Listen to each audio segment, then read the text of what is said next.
O Milênio de Apocalipse 20, uma exposição bíblica. Eu sou o Ezequiel Gomes, você está no canal Vem Senhor Jesus e hoje eu decidi expor um texto da Palavra de Deus muito intrigante, muito interessante, que está lá em Apocalipse capítulo 20. Mas antes que a gente proceda à leitura do texto, é importante a gente contextualizar algumas questões que são bastante óbvias, outras nem tanto, mas que são importantes para a gente se situar diante da tarefa árdua de expor de forma interpretativa um texto como Apocalipse 20. Bom, o livro do Apocalipse, de forma geral, é o livro de mais difícil interpretação na Bíblia. E isso é assim desde sempre e por várias razões. Em especial, a natureza das imagens do livro do Apocalipse faz com que muitas coisas descritas no conteúdo do livro sejam, assim, por um lado, extremamente chamativas em termos assim de imagens fortes e estranhas e tudo mais, e que também contextualizam a dificuldade de aplicar e interpretar estas coisas em termos de questões assim da história, da realidade, né? O livro do Apocalipse, aparentemente, ele toca um pouco assim aquilo que seria uma literatura fantástica.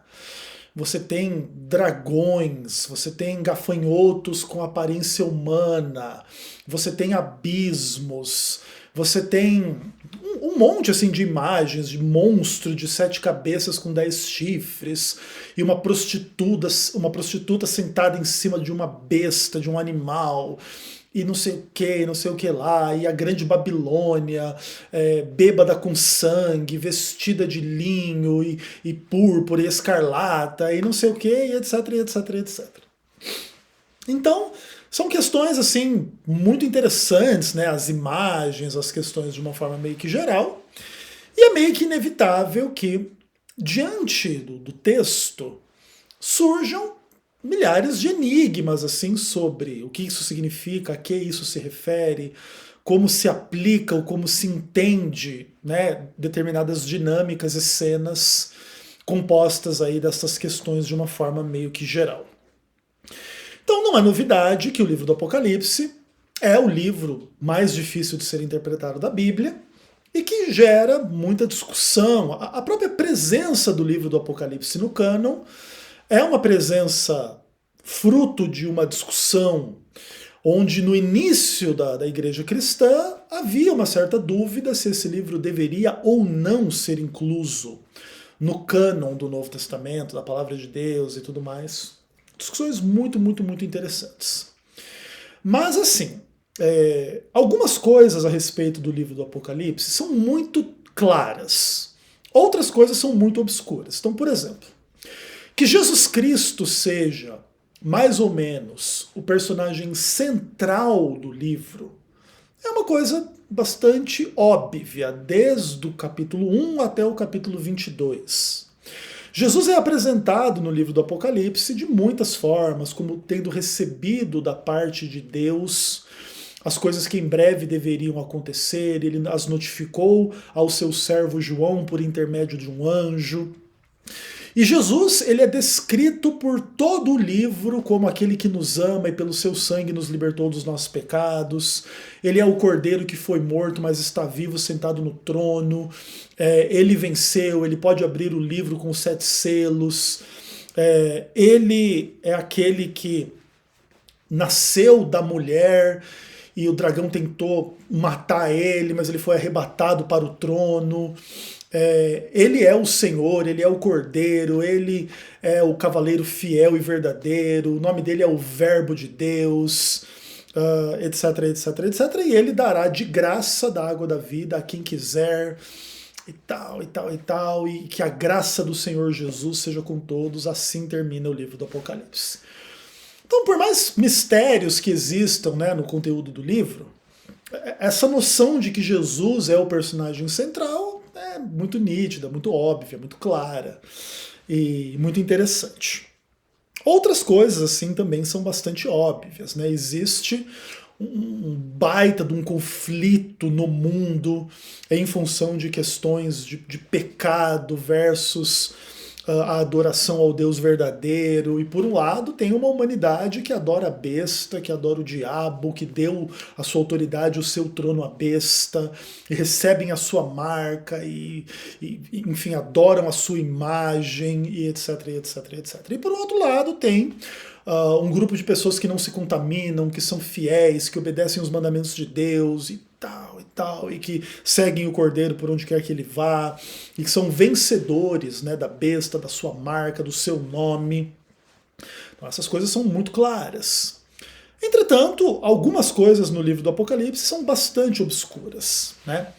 Por exemplo, a que se referem os 7 selos do Apocalipse, as 7 trombetas do Apocalipse?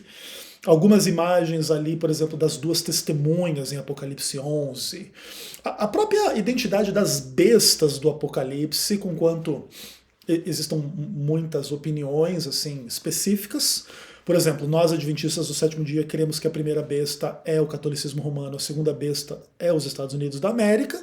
Existem milhares de outras percepções diferentes das nossas, e o fato de existirem tantas possibilidades de interpretação já demonstra que a coisa é meio obscura, é meio complicada. A própria noção da prostituta do Apocalipse é o Império Romano pagão, é o Império Romano também papal, é a Igreja de Roma, não é, e aí muitos dizem que sim, muitos dizem que não. E o milênio de Apocalipse 20 está assim entre os textos que são considerados mais obscuros. E existem muitas teorias a respeito de a que o milênio se refere. É um período simbólico, é um período literal, é um período referente à história da igreja na Terra. Existe alguma chance desse milênio ser um milênio celestial? Porque sim, porque não, como funciona e como não funciona.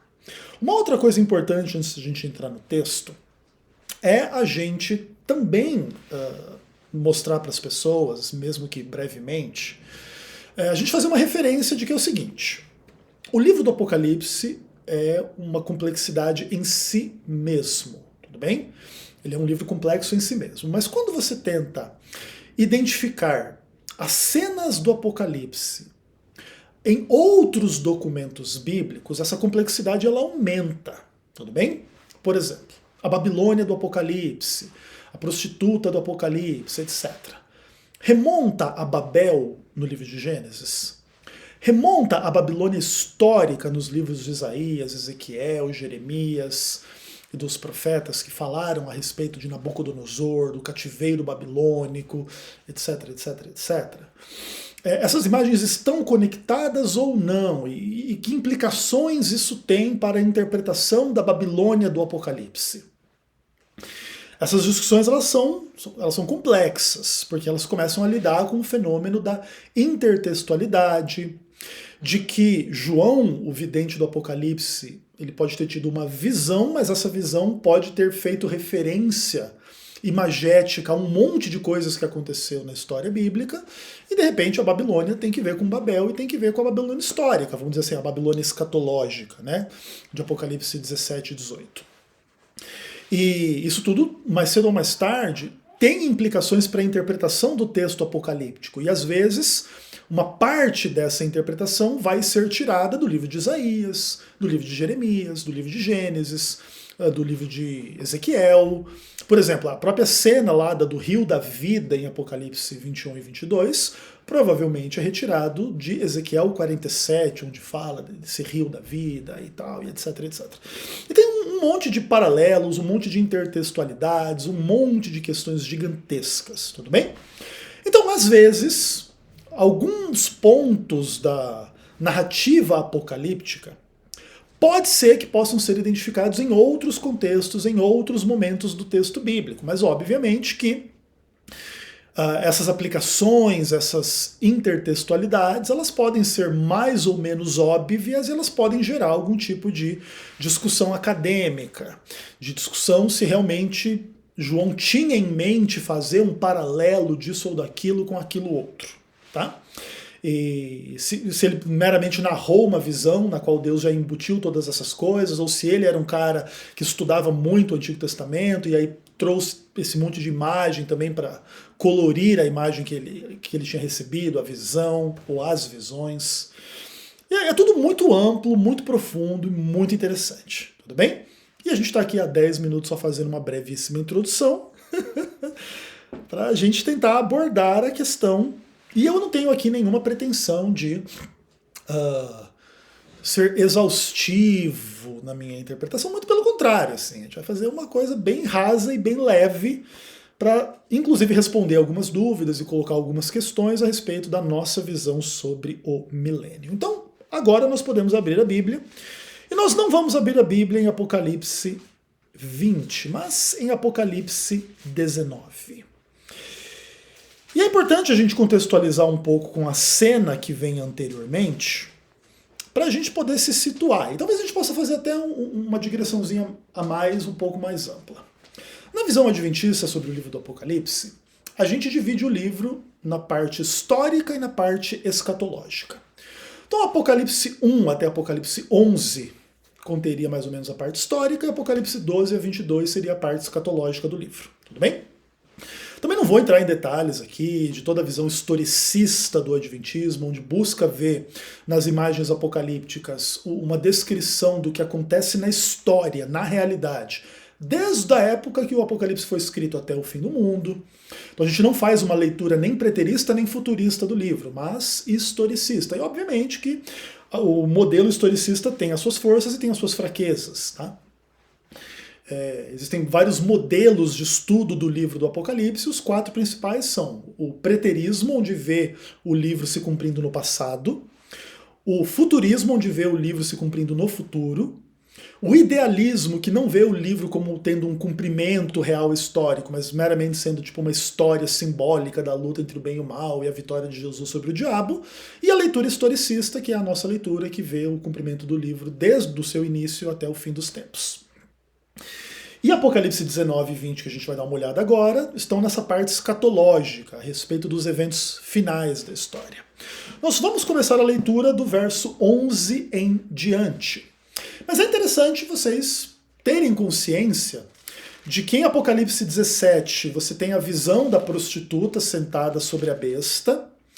Apocalipse 18, essa prostituta sentada sobre a besta, ela se transforma em uma cidade que é condenada por Deus. E quando essa cidade é destruída, existe no Apocalipse 19 uma cena de uma festa no céu. E aí, em Apocalipse 19, verso 11 em diante, você tem aquela que é a descrição da segunda vinda de Jesus no livro do Apocalipse. Que é uma questão muito interessante. Então, ou seja, quando caírem as últimas pragas apocalípticas e aconteceu o Armagedon, descrito lá em Apocalipse 15 e 16, e a grande Babilônia for condenada e destruída, aí o que vai acontecer? Jesus vai voltar. E como que o Apocalipse descreve a volta de Jesus? Diz assim a partir do verso 11, Apocalipse 19. Vi o céu aberto e eis um cavalo branco. Seu cavaleiro se chama Fiel e Verdadeiro, e ele julga e peleja com justiça. Seus olhos são chama de fogo. Na sua cabeça há muitos diademas. Tem um nome escrito que ninguém conhece, senão ele mesmo. Está vestido com um manto tinto de sangue, e seu nome se chama o Verbo de Deus. E seguiam-no os exércitos que há no céu, montando cavalos brancos com vestiduinhas de linho finíssimo, branco e puro. Sai da sua boca uma espada afiada, para com ela ferir as nações. E ele mesmo as regerá com cetro de ferro, e pessoalmente pisa o lagar do vinho do furor da ira do Deus Todo-Poderoso. Tem no seu manto e na sua coxa um nome escrito: Rei dos Reis e Senhor dos Senhores. Então vi um anjo posto em pé no sol e clamou com grande voz, falando a todas as aves que voam pelo meio do céu: Vinde, reuni-vos para a grande ceia de Deus, para que comais carne de reis, carne de comandantes, carnes de poderosos, carnes de cavalos e seus cavaleiros, carnes de todos, quer livres, quer escravos, tanto pequenos como grandes. E vi a besta e os reis da terra com os seus exércitos, congregados para pelejarem contra aquele que estava montado no cavalo e contra o seu exército. Mas a besta foi aprisionada, e com ela o falso profeta, que com os sinais feitos diante dela seduziu aqueles que receberam a marca da besta e eram os adoradores da sua imagem. Os dois foram lançados vivos dentro do lago de fogo que arde com enxofre. Os restantes foram mortos com a espada que saía da boca daquele que estava montado no cavalo, e todas as aves se fartaram das suas carnes. Esse texto é riquíssimo, extraordinário, e a gente pode gastar aqui horas comentando a respeito dele, mas por amor à brevidade e ao seu tempo também, a gente vai resumir um pouco as questões. Mas o fato é que aqui você tem a descrição do ápice do grande conflito na volta de Jesus. E aí o céu se abre. Lembra, inclusive, que nos evangelhos você tem descrições parecidas com isso. De que Jesus volta, e aí o céu se enrola como um pergaminho, e ele é visto com miríades de anjos que vão lá na terra recolher os seus escolhidos, né? E aqui a imagem é parecida com isso. Você tem um exército que está todo mundo adorando a besta, e etc, etc, etc. E aí o céu se abre, Jesus volta, e ele, aqui no texto do livro do Apocalipse, fala de uma forma especial do que vai acontecer com os ímpios nesse contexto. E aí Jesus vai pisar o lagar do vinho da ira do Deus Todo-Poderoso. Ele tem inclusive o seu manto tinto de sangue, representando inclusive a sua própria morte. As imagens aqui são maravilhosas, né? As coroas, os diademas na sua cabeça, o seu nome, o verbo de Deus. Ele também tem um nome que ninguém conhece senão ele mesmo. Sai uma espada afiada da sua boca. E ali está a besta, os exércitos, o falso profeta, etc e tal. E aí ele pega a besta e o falso profeta e joga no lago de fogo, e os restantes são mortos. Ok.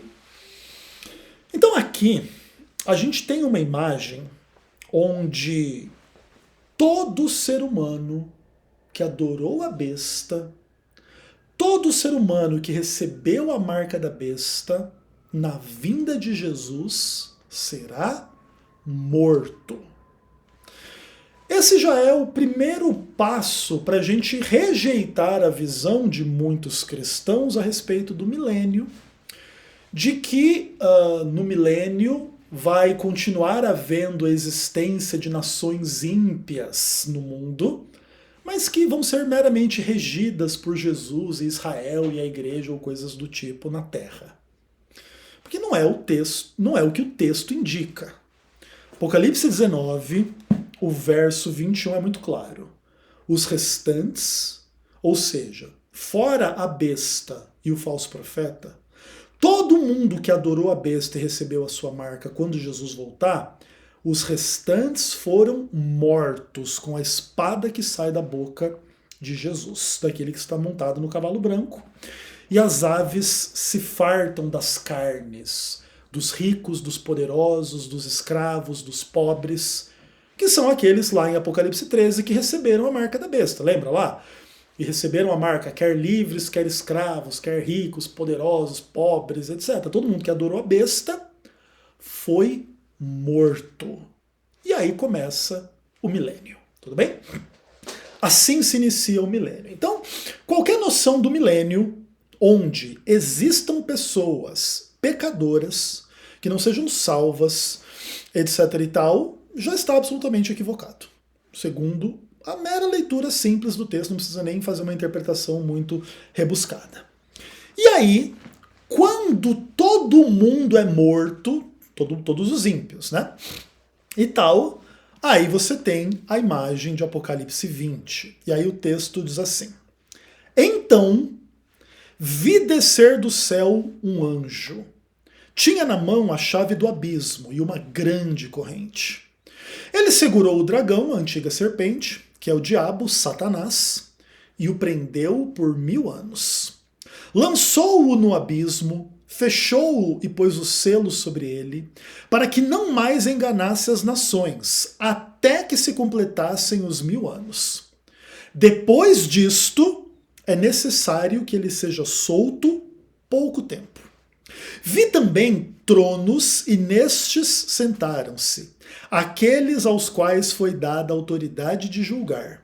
Vi também as almas dos decapitados por causa do testemunho de Jesus, bem por causa da palavra de Deus, tantos quantos não adoraram a besta, nem tampouco a sua imagem, e não receberam a sua marca na fronte e na mão, e viveram e reinaram com Cristo durante 1000 anos. Os restantes dos mortos não reviveram, até que se completassem os 1000 anos. Esta é a primeira ressurreição. Bem-aventurado e santo é aquele que tem parte na primeira ressurreição. Sobre esses a segunda morte não tem autoridade. Pelo contrário, serão sacerdotes de Deus e de Cristo e reinarão com ele os 1000 anos. Bom, quando todos os ímpios são mortos, João vê um grande anjo descendo do céu, tendo na sua mão a chave do abismo e uma grande corrente.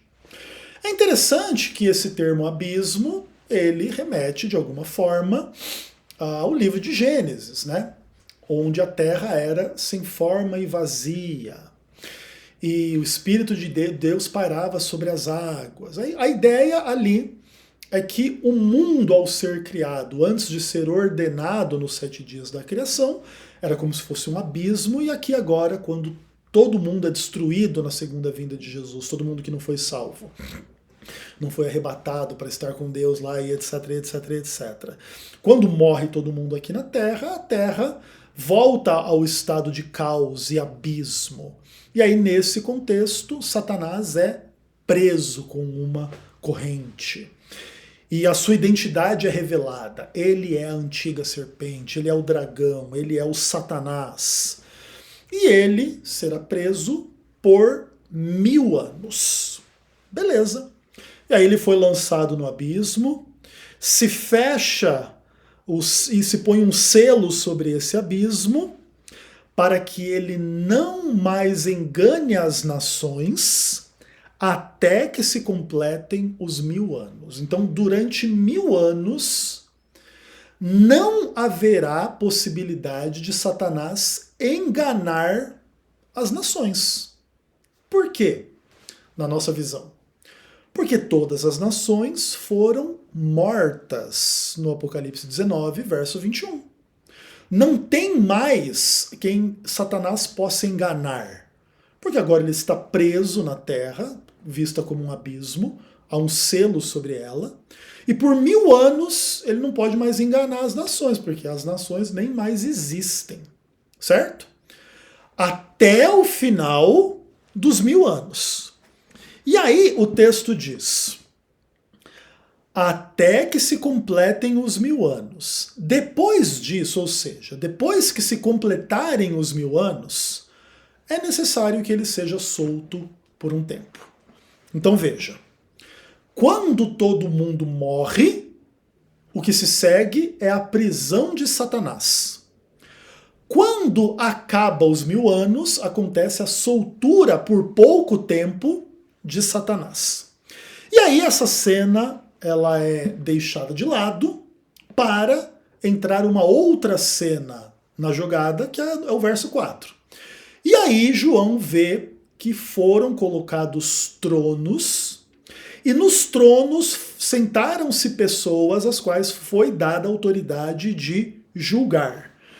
E aí João começa a ver um monte de gente que havia sido morta nessa batalha contra a besta, um monte de gente que não havia adorado a besta, a marca do seu nome, o seu número, etc, etc, e não receberam essa marca.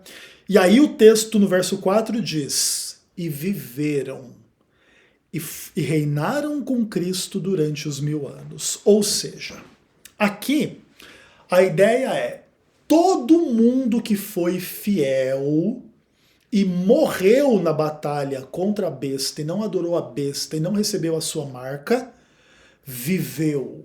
Ou seja, ressuscitou. Inclusive, esta ideia vai ser explicitamente colocada no texto no verso 5. Os restantes dos mortos, aqueles que morreram em Apocalipse 19, 21, não reviveram até que se completassem os 1000 anos. Esta é a primeira ressurreição, ou seja, todo mundo que morreu fiel a Deus ressuscitou antes do início do milênio, na volta de Jesus. E aí, eles vão com Jesus. Os demais foram todos mortos e agora a terra está vazia. Inclusive, por isso, na nossa visão, o milênio é celestial e não terreno. Com a terra vazia, Satanás fica sem ter quem ele possa tentar. E, por causa disso, todo mundo que participa da primeira ressurreição é abençoado e tal, e vai lá estar no julgamento que vai acontecer lá diante desses tronos que vão ser colocados, etc, etc, etc. Aí o texto diz que bem-aventurado e santo é quem participa na primeira ressurreição, eles nunca vão passar pela segunda morte, e eles vão ser sacerdotes de Deus e de Cristo, e eles reinarão com Cristo durante os 1000 anos. Então, da nossa perspectiva, o texto não é difícil de ser entendido. Não, Ezequiel, mas o texto não faz referência explícita à ressurreição da igreja, ao ambiente celestial para que a terra fique vazia. Sim, é verdade. Isso é fato. Entretanto, outros textos bíblicos fazem essa referência. Por exemplo, 1 Tessalonicenses capítulo 4, onde quando Jesus volta e é ressoada a voz do arcanjo, a trombeta de Deus, os mortos ressuscitam, e aí os vivos salvos são transformados e são todos arrebatados para o encontro do Senhor aonde? Nos ares. E aí Apocalipse 19, 21 diz que quem adorou a besta, tirando a besta e o falso profeta, independentemente de como a gente vê essas duas figuras, todos os demais foram mortos. Então todo ser humano que adorou a besta, recebeu a sua marca e blá blá blá, foi morto. Então, nesse aspecto, qual que é a nossa percepção? O encontro com o Senhor nos ares faz com que os seres humanos salvos que participaram da primeira ressurreição, ou que estavam vivos na volta de Jesus e que não adoraram a besta, eles permanecem com o Senhor onde? Nos ares. E como em Apocalipse 21 se fala que a Nova Jerusalém vai descer do céu no final do milênio, então nós entendemos que no arrebatamento dos salvos, na primeira ressurreição, na volta de Jesus, essas pessoas são levadas com Cristo até a Nova Jerusalém. Depois eles descem com Cristo quando a Nova Jerusalém descer. E eles vão ficar lá por quanto tempo? Por 1000 anos. Enquanto isso, a terra está vazia, porque todo mundo foi morto, e agora só está aqui o diabo e tal, e preso por essa cadeia de circunstâncias, etc, etc, etc, não podendo tentar as nações, enganar as nações, porque elas já estão todas mortas, até o final do milênio, onde ele vai ser solto por pouco tempo, e vai acontecer uma questão muito interessante, que é o quê? A segunda ressurreição. O verso 5 diz assim: os restantes dos mortos não reviveram, até que se completassem os 1000 anos, o que é uma outra forma de dizer que, quando se completar os 1000 anos, os restantes vão reviver. Quem são esses restantes? São aqueles que morrem em Apocalipse 19, verso 21. Então, quando termina os 1000 anos, existe o quê? A segunda ressurreição, que é a ressurreição dos ímpios. E aí é disso que se trata o verso 7 em diante de Apocalipse 20. Aí o texto diz assim: quando, porém, se completarem os 1000 anos, Satanás será solto da sua prisão e sairá sairá a seduzir as nações que há nos 4 cantos da terra, Gog e Magog, a fim de reuni-las para a peleja. O número dessas é como a areia do mar. Marcharam então pela superfície da terra, sitiaram o acampamento dos santos e a cidade querida, desceu, porém, fogo do céu e os consumiu.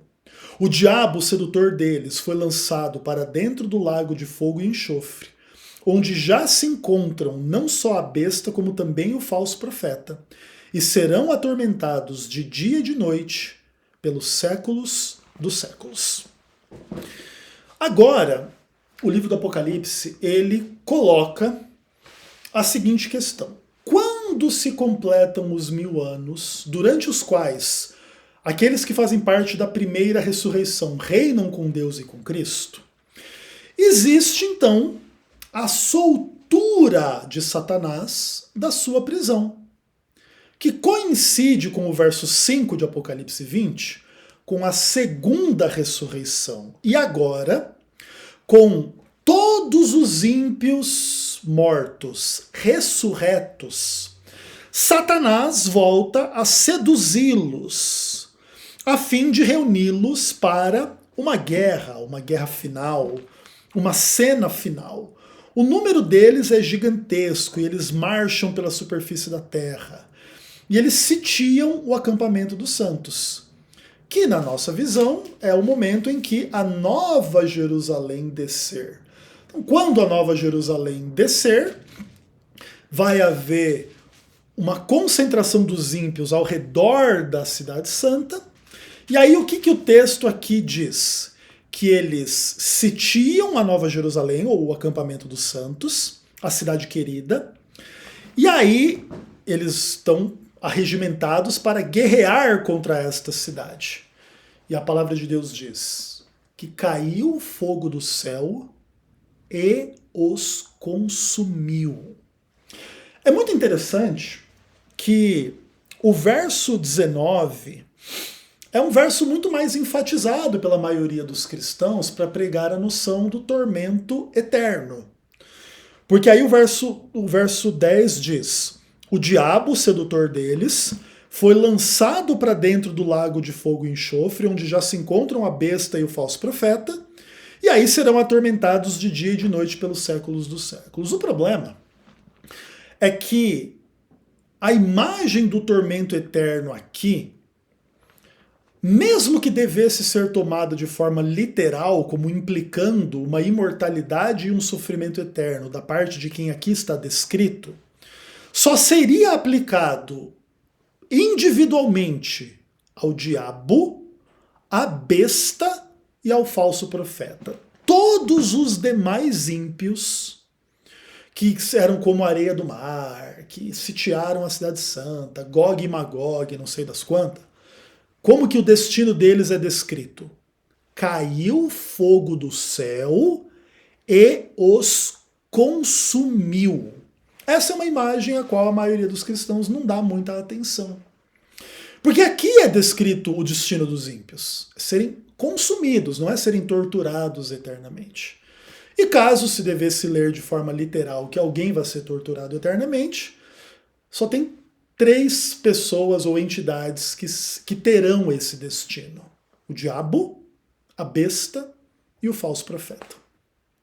Naturalmente, entretanto, essa imagem ela também aparentemente não é exaustiva, porque, por exemplo, o diabo é aqui descrito, mas e os demônios? Porque talvez uma coisa seja o diabo, o principal demônio, outra coisa sejam todos os demais anjos caídos. Outra coisa, o que é a besta? É um animal? É uma estrutura política, social e econômica? Como que uma estrutura pode ser atormentada eternamente? O que é o falso profeta? É um profeta falso, uma pessoa, um indivíduo? Ou é um sistema falso, de falsa profecia, de falsa interpretação ou coisas do tipo? O que vai ser torturado eternamente? Entende? Dessas 3 entidades aqui descritas, a única que aparentemente tem uma existência pessoal é o diabo. Então, em tese, a gente poderia dizer que o diabo vai ser atormentado eternamente. Todos os demais não podemos fazer esse julgamento dessa forma, pelo menos não com base nesse texto, porque o texto não diz isso a respeito de mais nenhuma outra pessoa. A não ser que você veja a besta como uma pessoa e o falso profeta como uma pessoa. Então tem 3 pessoas queimando eternamente. Todo o resto, bilhões e bilhões e bilhões de pessoas perdidas, são descritas como sendo consumidas e não sendo atormentadas de dia e de noite pelos séculos dos séculos. Isso inclusive demonstra como a leitura da maioria dos cristãos dos textos bíblicos é extremamente desatenta. Porque na leitura popular as pessoas imaginam que todo mundo que não for salvo vai ser torturado eternamente de dia e de noite. Mas não é esse o quadro do texto bíblico, pelo menos não aqui em Apocalipse capítulo 20, que inclusive é um dos principais textos para pregar essa bobagem aí, né? Da alma imortal torturada eternamente no inferno. São heresias absurdamente gigantescas. Mas aí, a cena final do milênio acontece lá do verso 11 até o verso 15, onde a palavra de Deus diz assim: Vi um grande trono branco e aquele que nele se assenta, de cuja presença fugiram a terra e o céu, e não se achou lugar para eles. Vi também os mortos, os grandes e os pequenos, postos em pé diante do trono. Então se abriram livros, ainda outro livro foi aberto, e os mortos foram julgados segundo as suas obras, conforme o que se achava escrito nos livros. Deu o mar os mortos que nele estavam, a morte e o além entregaram os mortos que nele havia, e foram julgados um por um, segundo as suas obras. Então a morte e o inferno foram lançados para dentro do lago de fogo. Esta é a segunda morte, o lago de fogo. E se alguém não foi achado inscrito no livro da vida, esse foi lançado para dentro do lago de fogo. E aqui as imagens do texto são extremamente interessantes. Então, nesse contexto como um todo, João tem a visão de um grande trono branco. Interessante que lá no verso 4 fala que ele viu tronos e se assentaram pessoas que tinham autoridade de julgar. Então tinham tronos plurais e tal, e tal, e tal, e tal. E aqui meio que aparece o trono mesmo, assim, o grande trono branco. E aí, diante daquele que está sentado no grande trono branco, foge o céu e a terra. Por isso, inclusive, o que vai acontecer na próxima cena é um novo céu e uma nova terra, porque esse aqui deu ruim, entendeu? Esse céu e essa terra deu ruim. Não se achou mais o lugar deles. Essa história vai acabar. E essa história vai acabar diante do julgamento de todos os vivos e de todos os mortos. E aí, os mortos, sejam eles grandes ou pequenos, etc. Todos foram postos diante do trono. Se abrem os livros, aí um outro livro, o livro da vida, é aberto, e cada um é julgado de acordo com as suas obras, conforme o que estava escrito naqueles livros. E o mar devolve os mortos, onde quer que você tenha morrido, o além entrega os seus mortos, e cada um vai sendo julgado. E aí, a última cena é que a morte e o inferno são jogados para dentro desse lago de fogo. Se alguém não foi achado inscrito no livro da vida, foi jogado no lago de fogo. E é isso. E aí surge o novo céu e a nova terra de Apocalipse 21. Uma coisa que é interessante é que esse lançar os mortos condenados no lago de fogo é exatamente a explicação do texto que a gente leu anteriormente. E desceu fogo do céu e os consumiu. Então, dentro da nossa visão, como que esse texto se cumpre? Mais ou menos acontece assim. Você tem os eventos finais da história humana, as pessoas adorando a besta, recebendo a sua marca, o número não sei das quantas, etc, etc, etc. E tem pessoas fiéis a Deus rejeitando essa marca, esse número, essa adoração. E aí acontecem as últimas pragas, e aí a Babilônia é condenada, e aí Jesus volta. Quando Jesus volta, os mortos em Cristo ressuscitam, os que estiverem vivos são transformados, eles são arrebatados para o céu, para a Nova Jerusalém ao lado de Jesus. Os ímpios mortos, aliás, os ímpios que estão perdidos são mortos, e a terra fica vazia e devastada como um abismo e como um caos durante 1000 anos. No final dos 1000 anos, a Nova Jerusalém desce, e quando ela desce, os mortos ímpios ressuscitam, e o diabo sai para enganar as nações, arregimentá-las e seduzi-las para tentar fazer a última batalha do seu reino contra o reino de Deus, e vão lá tentar sitiar a cidade santa e tentar destruí-la e etc. E aí acontece a cena do trono, onde todos os mortos estão ressurretos diante do trono de Deus, e todos são julgados de acordo com as suas obras. E aí, no final das contas, fogo cai do céu e esse lago de fogo consome os ímpios. Os salvos são vindicados e vão viver eternamente com Deus no novo céu e na nova terra. Esta é a nossa visão a respeito do milênio. Mas eu gostaria de terminar essa mensagem respondendo a duas perguntas que eu recebi a esse respeito alguns meses atrás no meu WhatsApp, e que inclusive é a razão pela qual eu estou gravando esse vídeo. Eu prometi pro rapaz, Matheus, o nome dele, se eu não me engano, que eu ia respondê-lo através de um vídeo, e por isso eu estou gravando esse vídeo aqui. Eu só peço desculpa pelo atraso de meses, que realmente a minha vida anda muito doida, mas tá tudo bem, tá? E aí eu vou colocar para vocês aí as duas dúvidas do Matheus na tela, e vou responder as duas dúvidas usando esse contexto que a gente expôs até aqui, tudo bem? Então, vem comigo. Bom, meus amados irmãos e irmãs, ele escreve assim, dúvida 1. Se o milênio será no céu, quem são as nações que Satanás vai enganar no final do milênio? E aí ele cita Apocalipse 20, versos 7 a 10. Dúvida 2. Os adventistas usam frequentemente o verso 11 de Apocalipse 20 para defender a tese do milenarismo celestial. No entanto, o milênio é para os santos e o juízo final é para os ímpios. Dizer que Apocalipse 20, 11 trata do milênio não implicaria dizer que os ímpios não estão no juízo final? Então eu quero agradecer demais as tuas perguntas, Matheus. E se eu estiver errando o seu nome, você me perdoe, mas eu acredito que eu não estou errando. E te agradeço muito pelas suas perguntas e passo a recapitular algumas coisas e responder para você, tudo bem? Então você tem a dúvida lá, se o milênio é no céu, quem são as nações que Satanás vai enganar no final do milênio? São exatamente aqueles que foram descritos em Apocalipse 20, verso 5, como revivendo depois que se completam os 1000 anos. É isso.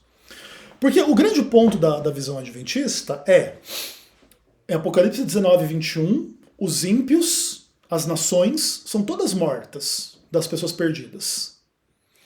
E eles não revivem até que se complete os 1000 anos. Ou seja, quando os 1000 anos se completarem, a Nova Jerusalém descer, eles vão ressuscitar. Então, quando eles ressuscitaram, eles vão ser enganados pelo diabo. O que é esse engano nesse caso? É a noção de que se eles lutarem contra a Cidade Santa, eles podem vencer.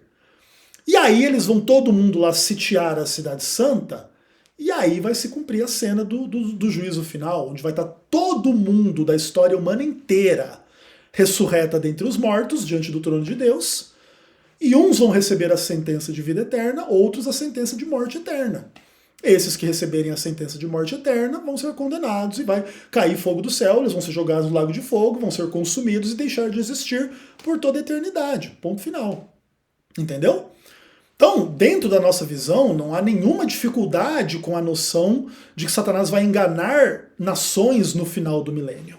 Essas são as nações das pessoas que vão ressuscitar no final dos milênios. Então, durante 1000 anos, elas estão mortas. Se completou 1000 anos, Nova Jerusalém desce, eles ressuscitam, e Satanás os engana para fazê-los rodear a cidade na ilusão de que podem vencer, e ao invés de lá encontrarem a vitória, eles encontram o juízo final. E aí vai estar todo mundo ressurreto diante do juízo final, e todo mundo será julgado de acordo com as suas obras. A sua segunda pergunta, entretanto, ela é muito interessante. E ela toca algumas questões bem legais assim da teologia adventista, que tem que ver com a nossa teologia do juízo, né? Dentro da visão adventista, o juízo final se inicia em 1844, com a purificação do santuário celestial, que só termina no final do milênio, na destruição de Satanás e dos ímpios, e aí vai haver a vida eterna. Que dentro da nossa perspectiva é o cumprimento celestial do que acontecia lá no dia da expiação em Levítico 16. Tudo bem? Então, o que acontece? Dentro da nossa perspectiva, o juízo final, ele contém 3 fases diferentes, que é o juízo investigativo, que vai de 1844 até a segunda vinda de Jesus, o juízo comprovativo, que vai da vinda de Jesus até o final do milênio, e o juízo executivo, que vai do final do milênio até a destruição dos ímpios e de Satanás, e aí a vida eterna por parte dos salvos. Então, como que funciona? Na nossa perspectiva, o juízo final se inicia antes da vinda de Jesus. E aí já se decide quem é salvo e quem não é, até para poder fazer a diferença de quem vai ser arrebatado quando Jesus voltar ou quem vai ser morto, de acordo com Apocalipse 19, 21. Entende? Para que essa cena se cumpra, você já tem que ter um julgamento prévio de todo mundo que vai ser salvo no momento em que Jesus voltar. Por isso nós cremos que essa primeira etapa do juízo, ela acontece antes do advento, é o juízo investigativo ou o juízo pré-advento. Beleza. Nesse juízo, os ímpios também estão presentes de forma secundária. Aí, claro, tem umas discussões dentro da fé adventista sobre isso. Mas o fato é o seguinte, para você decidir todo mundo que é salvo, você também tem que julgar todo mundo que é ímpio. Mas a ênfase no juízo investigativo é nos salvos, é descobrir quem são os salvos. Aí Jesus volta, e aí os salvos são ressurretos na primeira ressurreição, ou são transformados no piscar de olhos lá na última trombeta, e aí vai todo mundo arrebatado para o céu. Mas é óbvio que para identificar o grupo de todos os salvos, o grupo de todos os perdidos também já está identificado. Aí quem foi ímpio já não ressuscita na primeira ressurreição, e quem tiver morto quando Jesus voltar, aí já é morto naquele momento, de acordo com Apocalipse 19, 21. Os restantes dos mortos foram, aliás, os restantes lá foram mortos, né? Como é que diz o texto aqui? Os restantes foram mortos com a espada que saía da boca daquele que estava sentado sobre o cavalo. Ok, beleza. Aí o que acontece?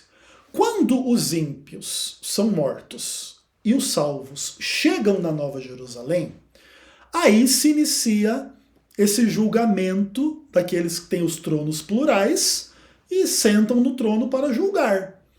Na nossa visão, isso tem que ver com o fato de que Deus vai explicar para os salvos e Deus vai incluir os salvos no julgamento dos ímpios para explicar por que eles ímpios tiveram um destino diferente deles salvos. Para que ninguém fique com nenhuma dúvida a respeito da justiça de Deus nessa questão. Então ele estabelece os tronos, se assentam aqueles que têm autoridade de julgar, inclusive lá de acordo com 1 Coríntios capítulo 6, que os santos vão julgar os anjos, o mundo, tal, não sei das quantas, etc. Uma visão bem interessante.